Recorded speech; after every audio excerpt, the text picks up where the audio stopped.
Inhu bisa jika ditahan, jika tertahan maksudnya tidak bisa melanjutkan ibadah, sapa ahadukum salah satu kalian, anil haji dari haji.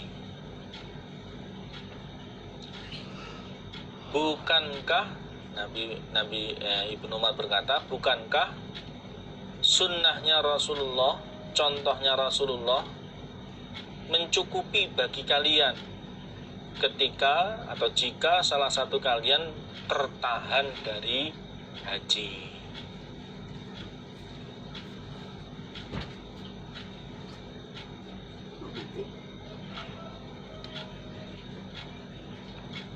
Ini kan di saat zaman di mana Hajjaj bin Yusuf memerangi Abdullah bin Zubair, yang mana Abdullah bin Zubair itu mendirikan keamiran di Mekah, memisahkan dari keamiran waktu itu yang ada di Syam, sehingga keadaan atau situasinya itu tidak aman. Nah, termasuk bagi orang yang haji ini juga jadi kendala. Keadaan tidak aman ini jadi kendala. Orang-orang Islam dilarang untuk mengerjakan haji, tapi Ibnu Umar dia tetap mengerjakan ibadah haji. Ketika ditanya, lah bagaimana nanti kalau kamu berangkat haji terus tertahan sehingga tidak bisa menyelesaikan atau melanjutkan praktek ibadah hajimu? Dia menjawab, bukankah contoh dari Rasulullah itu sudah mencukupi kepada kalian? Jika kalian tertahan dari haji, tidak bisa melanjutkan ibadah haji, kan sudah ada contohnya. Ya, kenapa? Prakteknya tawaf siapa ahad bil baiti di Baitullah, wa bis safa, tawaf di Baitullah 7 putaran, dilanjutkan dengan sholat sunnah 2 rakaat di belakang makam Ibrahim, wa bis safa, dan sa'i di Bukit Safa, wal Marwati, dan Marwah 7 perjalanan, dimulai dari naik Bukit Safa dan berakhir di Bukit Marwah. Tsumma halal, kemudian halal atau lukar sapa ahad min kulli syai'in, dari tiap-tiap sesuatu. Kemudian setelah selesai sa'i, selesai sa'i Safa Marwah, dia halal dari tiap-tiap sesuatu. Artinya melepas pakaian ihramnya, boleh berpakaian biasa, boleh pakai minyak wangi, boleh menjima istri, boleh memotong rambut. Hatta yahujja, sehingga haji sapa ahad aman pada tahun qabilan depan, sehingga dia haji lagi tahun depan untuk menyempurnakan hajinya yang tidak lengkap. Jadi kalau dia haji tapi prakteknya selesai atau tertahan sampai sa'i Safa Marwah, berarti ibadah hajinya belum lengkap. Kenapa? Dia harus wukuf di Arafah tanggal 9, kemudian melempar jumroh tanggal 10, kemudian tawaf ifadah, belum kemudian mabit di Mina dan melempar jumroh di Mina tanggal 11, 12, dan 13. Nah, kalau kemudian praktek wukuf di Arafah dan seterusnya tidak bisa dijalankan karena kondisi tidak aman, berarti dia tertahan, maka tahun depan dia haji lagi dengan haji yang sempurna, ya wukuf, ya lempar jumroh, ya tawaf ifadah, ya mabit di Mina, ya mabit di Mina dan siangnya lempar jumroh. Fayudi, maka hadiah dia. Au yasumu, atau berpuasa dia.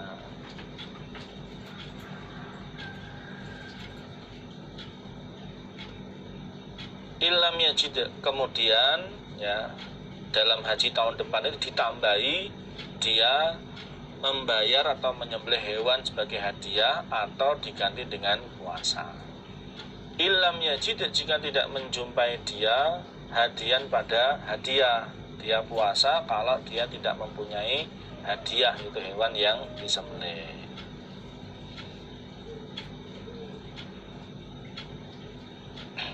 Jadi itu solusinya apabila tidak bisa mengerjakan ibadah haji, hanya ibadah umroh saja. Dia niatnya haji tapi sa'i Safa Marwah tidak bisa lanjut, maka solusinya adalah haji lagi tahun depan dengan haji yang sempurna, kemudian ditambah menyembelih hadiah. Kalau tidak bisa, diganti dengan puasa. Babuman, babnya orang kola yang berkata siapa orang, hadis di atas itu rawahul Bukhari, hadisnya rawahul Bukhari. Babuman, babnya orang kola yang berkata dia, berpendapat dia, laisa tidak ada alal muhsori, itu harokat dari huruf shad diganti, yang awalnya kasroh diganti fathah, bukan muhsiri tapi muhsori. Laisa tidak ada alal muhsori atas orang yang tercegah dari haji, opo badalun ganti. Bab ini menjelaskan orang yang berpendapat bahwa orang yang niat mengerjakan ibadah haji kemudian tercegah sehingga tidak bisa melengkapi ibadah hajinya, itu tidak perlu mengganti, ya, tidak perlu mengganti. Ini pendapatnya orang yang seperti itu. Bakalan berkata siapa raw an Sibil an ibni Abi Najih an Mujahid an ibni Abbas radhiyallahu anhuma, innamal badalu, sesungguhnya ganti, kewajiban untuk mengerjakan ibadah haji lagi sebagai ganti haji yang awal yang tidak sempurna, iku alaman atas orang nakodo yang merusak dia hajahu pada hajinya orang, bitaladudi dengan mengambil kenikmatan, maksudnya menjima istri sebelum bolehnya menjima istri. Jadi Ibnu Abbas berpendapat yang punya kewajiban untuk mengganti haji itu hanya bagi orang yang merusak hajinya dengan menjima istri sebelum waktu halalnya menjima istri. Kapan waktu halalnya menjima istri? Yaitu setelah tawaf ifadah. Ya. Kalau dia rusaknya hajinya itu karena menjima istri sebelum halalnya menjima istri, sebelum tawaf ifadah, nah orang seperti ini yang wajib untuk mengganti hajinya dengan mengerjakan ibadah haji di tahun yang lain. Ini menurut Ibnu Abbas. Fa'amman, maka adapun orang habasahu yang menahanhu pada orang, maksudnya menyebabkan dia tidak bisa menyempurnakan ibadah hajinya, opo udrun udur ya, selain jima, atau ghairu dzalika, selain demikian itu udur, contohnya mungkin karena keadaan tidak aman, dicegah oleh musuh misalkan, sehingga dia tidak bisa melanjutkan atau tidak bisa menyempurnakan ibadah hajinya, fa innahu, maka sesungguhnya orang iku yahillu, halal atau lukar siapa orang, lukar dari pakaian ihramnya di tempat dia tercegah. Maka orang seperti itu dia lukar dari pakaian ihramnya di tempat dia tercegah atau tidak bisa melanjutkan ibadah hajinya, ya sudah diselesaikan di situ. Wala yarji'u,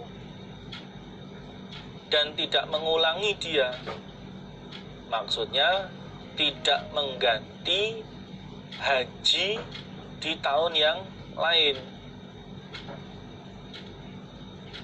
tidak mengganti mengerjakan ibadah haji di tahun yang lain.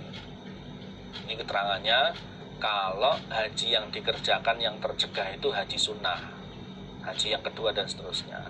Tapi kalau yang dikerjakan yang tercegah itu haji yang wajib, yaitu haji yang pertama, maka ya tetap hajinya tidak sah, harus ganti dengan mengerjakan haji di tahun yang lain. Wa in kana, dan jika ada ma'ahu bersama orang apa hadiyun hadiah, hewan untuk sembelih, Wahwa sedangkan dia orang iku muhsorun, orang yang tercegah, maksudnya tidak bisa melanjutkan ibadah hajinya. Dia tercegah sehingga tidak bisa melanjutkan ibadah hajinya, dan kebetulan waktu itu dia membawa hadiah atau bisa beli hadiah hewan. Naharahu, maka menyembelih siapa orang hu pada hadiah. Kalau memang ketika dia tercegah itu keadaannya sudah bawa hadiah hewan, maka ya ketika tercegah itu dia menyembelih hadiah tersebut. Di mana? Di tempat dia tercegah, dimanapun itu, baik di tanah halal maupun di tanah haram. Beda kalau keadaan normal kan menyembelihnya di Mina. Ini karena keadaannya darurat, ya, dia tercegah tidak bisa melanjutkan ibadah hajinya, di tempat dia tercegah itulah dia menyembelih hadiahnya. Itu kalau sudah bawa hadiah. In kana, jika ada siapa orang iku la yastati'u, tidak mampu siapa orang, ayyab'atha, untuk mengirim siapa orang. Itu jadi dia menyembelih hewan hadiahnya itu, ya, di tempat dia tercegah, dengan syarat jika dia tidak mampu untuk mengirim hadiahnya ke tempat penyembelihan hewan, yaitu di Mina.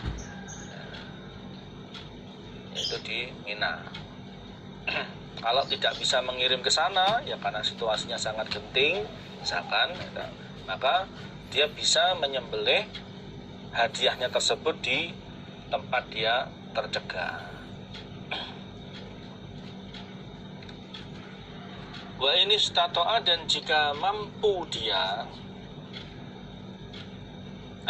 ayyab'atha, untuk mengirim dia bihi, pada hadiah, mengirim ke tempat penyembelihan, ke tanah haram, yaitu di Mina, lam yahilla, maka tidak boleh lukar dia,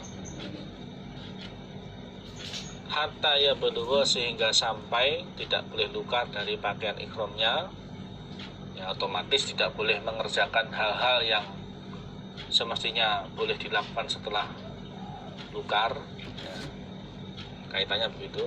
Hatta ya berdua, sehingga sampai opo al hadiah, tu hadiah, sampai mahillahu, pada tempat halalnya hadiah, yaitu ke tanah haram, yaitu di Mina.